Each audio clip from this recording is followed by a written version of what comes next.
मेरा नाम है डॉक्टर कामरान अली और मैं मैक्स हॉस्पिटल साकेत में एक थोरेसिक सर्जन और लंग ट्रांसप्लांट सर्जन की तरह काम करता हूँ। आज हम जिस टॉपिक के बारे में डिस्कस करेंगे वो टॉपिक है लंग कैंसर। लंग कैंसर एक बहुत ही गंभीर बीमारी है और मर्दों में होने वाली नंबर 1 कैंसर है इंडिया में। औरतों में भी इसकी संख्या दिन ब दिन बढ़ती चली जा रही है। इनफैक्ट लंग कैंसर से होने वाली मौतों का प्रमुख कारण है। तो क्या होता है लंग कैंसर? किसी भी प्रकार का कैंसर जो होता है हमारे शरीर में वो तब होता है जब हमारी कोशिकाएं नियंत्रण से बाहर चली जाती हैं। इसी तरीके से जब हमारे लंग्स की कोशिकाएं नियंत्रण से बाहर चली जाती हैं तब उसे लंग कैंसर बोला जाता है।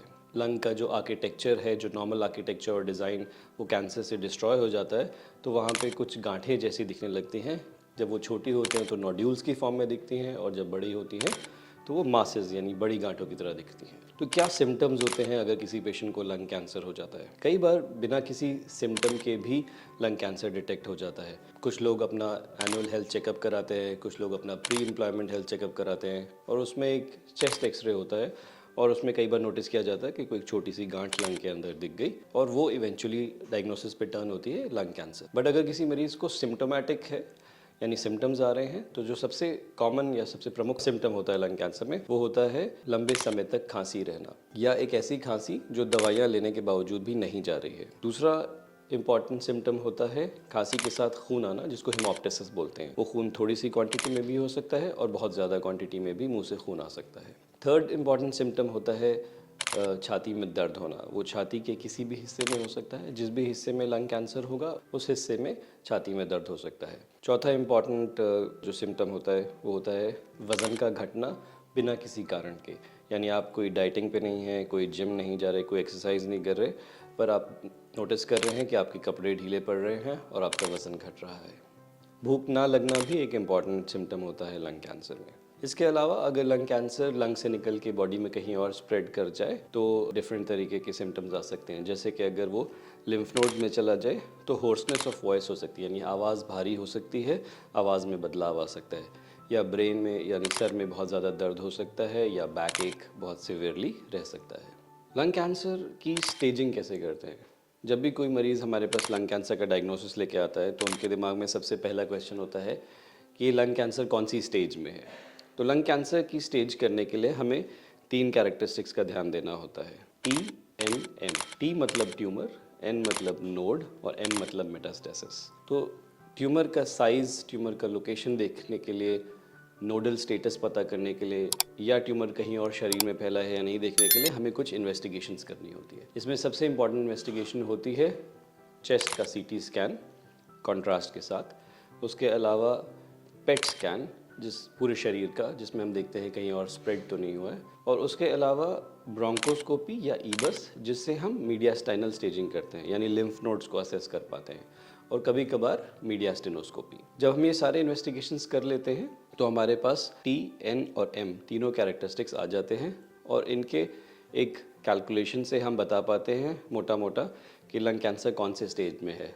लंग कैंसर की 4 स्टेजेस होती हैं, stage 1, 2, 3 and 4। Stage 1 lung cancer का मतलब होता है कि लंग कैंसर एक लंग के एक पर्टिकुलर लोब के अंदर ही है। स्टेज 2 का मतलब होता है कि लंग कैंसर लंग के एक लोब के अंदर है, उसके अलावा उसके पास के लिम्फ नोड्स में भी जा चुका है, या फिर उसी लोब के अंदर एक और दूसरा नोड्यूल भी है। स्टेज 3 का मतलब होता है लंग कैंसर लंग के एक लोब में है और वो कैंसर आसपास के स्ट्रक्चर्स को इन्वेड कर रहा है, या फिर उस लोब के अलावा उसी लंग के किसी दूसरे लोब में भी एक नोड्यूल है, या फिर लंग कैंसर लंग के एक लोब में है पर वो मीडियास्टाइनल नोड्स में आ चुका है, यानी हमारे दोनों लंग्स और हार्ट के बीच का जो एरिया है मीडियास्टाइनम, यहाँ पे भी लिम्फ नोड्स इन्वॉल्व हो चुके हैं, तो वो स्टेज 3 होता है। स्टेज 4 का मतलब होता है कि लंग कैंसर लंग से निकल के डिस्टेंट स्प्रेड हो चुका है, यानी बॉडी में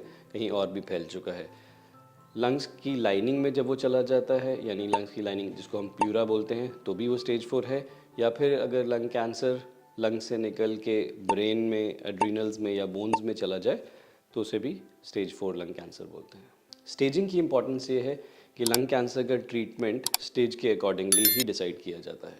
स्टेज 1 और स्टेज 2 में सर्जरी गोल्ड स्टैंडर्ड है, यानी जिस भी हिस्से में लंग के ट्यूमर होगा सर्जरी करके उसको निकाल देना होता है, उसके आसपास के लिम्फ नोड्स को निकाल देना होता है जिसको हम मीडियास्टाइनल नोडल डाइसेक्शन बोलते हैं, और पेशेंट को अच्छा क्योर दे सकते हैं। स्टेज 3A के कुछ पेशेंट्स में हम अपफ्रंट सर्जरी भी कर सकते हैं, जब सिंगल स्टेशन एंटो डिजीज़ जिसको हम बोलते हैं, या ज़्यादातर पेशेंट्स में हम पहले कीमोथेरेपी या रेडियोथेरेपी देते हैं और उसके बाद डिजीज़ को डाउन स्टेज करने के बाद सर्जरी करते हैं। स्टेज 3B और स्टेज 4 में सर्जरी का कोई रोल नहीं है। इसमें हम कीमोथेरेपी, रेडियोथेरेपी, इम्यूनोथेरेपी या टारगेटेड थेरेपी के थ्रू ही पेशेंट को ट्रीट करते हैं।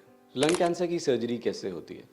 लंग कैंसर की सर्जरी में डिपेंडिंग ऑन ट्यूमर का साइज़, उसकी लोकेशन, हम लंग का कुछ पर्टिकुलर हिस्सा कट करके निकाल देते हैं। जब लंग कैंसर 2 सेंटीमीटर से छोटा होता है और लंग के किसी पेरिफेरल हिस्से में होता है और लिम्फ नोड्स का कोई इन्वॉल्वमेंट नहीं होता, तो बहुत ज़्यादा एविडेंस आ चुका है, स्पेशली जेकॉग ट्रायल के बाद, कि हम सेगमेंटेक्टमी कर सकते हैं, यानी लंग के एक छोटे से सेगमेंट को निकाल सकते हैं जिससे हम बाकी अच्छा क्वांटिटी में लंग को प्रिजर्व कर सकते हैं। हाउएवर अभी भी जो गोल्ड स्टैंडर्ड प्रोसीजर है लंग कैंसर सर्जरी का, वो होता है लोबेक्टमी। हमारे लंग्स में कुछ लोब्स होते हैं, राइट में 3 लोब्स, अपर, मिडिल और लोअर, और लेफ्ट में 2, अपर और लोअर। तो जिस भी लोब में लंग कैंसर होगा, उस लोब को हम जब निकाल देंगे तो उसे लोबेक्टमी बोलते हैं। कई बार लंग कैंसर लंग के 2 लोब्स में भी हो सकता है। जब हम साइमल्टेनियसली वो 2 लोब्स निकाल देते हैं तो उसको हम बोलते हैं बाइलोबेक्टमी। कई बार लंग कैंसर सेंट्रल होता है, यानी मेन सांस की नली के पास होता है, या तीनों लोब्स को इन्वॉल्व कर रहा होता है राइट साइड पे, या दोनों लोब्स को लेफ्ट साइड पे। उस सिचुएशन में कई बार हमें पूरा पूरा लंग भी निकालना होता है सर्जरी करके, जिसको हम बोलते हैं न्यूमोनेक्टमी। आजकल हम काफ़ी ज़्यादा कोशिश करते हैं कि न्यूमोनेक्टमी अवॉइड करके स्लीव रिसेक्शंस करें, यानी लंग पैरेन्काइमा प्रिजर्वेशन सर्जरी करें, जिसमें हम कोशिश करते हैं कि सांस की नली के अंदर जहाँ ट्यूमर है, सिर्फ उस ट्यूमर को और उसके पास एक छोटे से लोब को निकाल दें और बाकी बचे हुए लंग को सांस की नली से जोड़ दें। इसको स्लीव लोबेक्टमी बोलते हैं। इससे हम लंग की वॉल्यूम को बचा सकते हैं।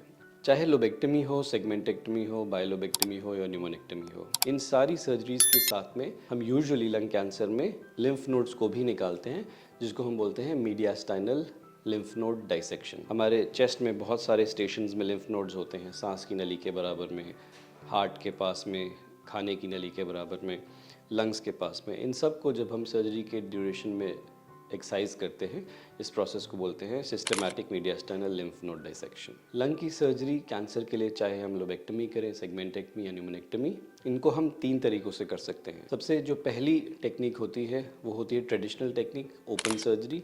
ओपन सर्जरी में हम छाती पे एक बड़ा कट लगाते हैं, पीछे रीढ़ की हड्डी से लेके आगे तक मसल्स को कट करते हैं, रिब्स को स्प्रेड करते हैं, अपने हाथ अंदर डालते हैं और जो भी लोब अफेक्टेड होता है उसको रिसेक्ट करके निकाल देते हैं। दूसरी जो टेक्निक होती है उसको बोलते हैं वैट्स या वीडियो असिस्टेड थोरैकोस्कोपिक सर्जरी। इस सर्जरी में हम दूरबीन के ज़रिए ऑपरेशन करते हैं। हम चेस्ट पे 2 या 3 छोटे से कट्स लगाते हैं साइड ऑफ द चेस्ट पे, उससे हमारा कैमरा और कुछ स्पेशलाइज्ड इंस्ट्रूमेंट्स अंदर जाते हैं और बहुत ही प्रिसिशन के साथ आप अफेक्टेड लोब को और लिम्फ नोड्स को निकाल सकते हैं, बिना मसल्स कट करे, बिना रिब्स को स्प्रेड करे।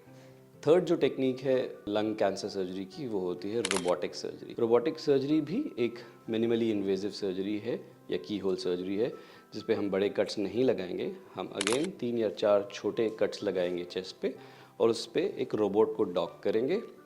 रोबोट को कंट्रोल सर्जन करेगा एक रोबोटिक कंसोल पे बैठ के, और वहाँ से बहुत ही प्रिसाइज और सोफिस्टिकेटेड मूवमेंट से अंडर सुपरविजन वो लोबेक्टमी परफॉर्म कर सकते हैं अलॉन्ग विद मीडियास्टाइनल नोडल डाइसेक्शन, और ट्यूमर को छाती से बाहर निकाल सकते हैं। आजकल हम कोशिश करते हैं कि ज़्यादा से ज़्यादा पेशेंट्स को मिनिमली इन्वेजिव तरीके से लंग कैंसर सर्जरी को करें, यानी या तो वैट्स या फिर रोबोटिक टेक्निक से। इन दोनों टेक्निक्स का एडवांटेज ओवर ओपन सर्जरी ये है कि क्योंकि हम छोटे कट्स लगा रहे हैं, मसल्स को कट नहीं कर रहे, रिब्स को स्प्रेड नहीं कर रहे, तो पेन बहुत कम होता है, ब्लड लॉस बहुत कम होता है, पेशेंट्स की रिकवरी फास्टर होती है, वो बिस्तर से जल्दी उठ के बाहर आ पाते हैं और चल पाते हैं, उनको हम घर जल्दी भेज पाते हैं और वो अपने काम में जल्दी से जल्दी जाके ज्वाइन कर सकते हैं। इसके अलावा फीमेल्स में स्पेशली ये कॉस्मेटिकली भी बहुत अपीलिंग होता है, क्योंकि जो कट्स होते हैं उनको हम यूजुअली ब्रेस्ट क्रीज में या ब्रा लाइन में प्लेस करने की कोशिश करते हैं